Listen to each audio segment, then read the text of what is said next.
Dan ini ada beberapa fenomena juga saat belakangan ada fenomena yang dinamakan dengan jilbab yang tertukar. Maksudnya di sini adalah jadi sekarang itu sudah masuk periode baru anak-anak mulai masuk sekolah Ustaz. Di mana mulai banyak kelihatan ibu-ibu ataupun emak-emak yang mulai nganter anak mereka, anak-anak perempuan mereka ke sekolah. Jadi anak-anak mereka ini rapi dan juga pakai jilbab, menggunakan rok panjang dan juga berpakaian sopan. Sementara orang tua ataupun emak-emak yang nganternya itu tidak menggunakan jilbab, bahkan kadang berpakaian baju pendek. Bagaimana menurut antum tentang hal seperti ini Ustaz? Alhamdulillah wassalatu wassalamu ala Rasulillah. Ya Allah al-musta'an.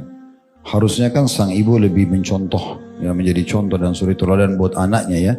Walaupun ini sudah tanda-tanda kebaikan, di mana sang ibu tergerak untuk memasukkan anaknya ke sekolah Islam dan menggunakan busana muslim.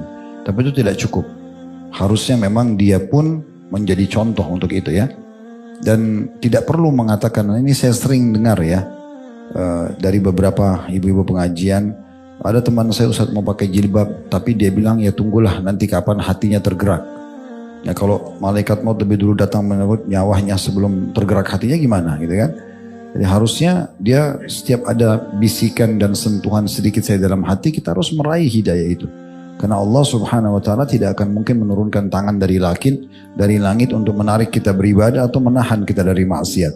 Tapi Allah memberikan kepada kita sentuhan-sentuhan yang dinamakan dengan hidayah.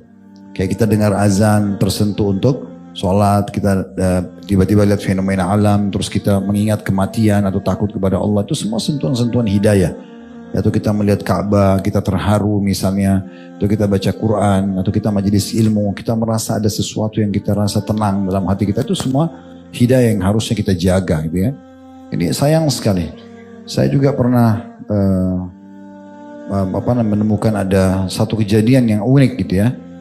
Kebetulan terjadi di rumah saya. Ini cerita mungkin 15 tahun yang lalu. Waktu masih tahun-tahun pertama kami masuk ke Jakarta, saya isi pengajian cukup jauh. Saya lupa di daerah mana, tapi di luar Jakarta, rutin gitu ya. Sepekan sekali saya ke sana.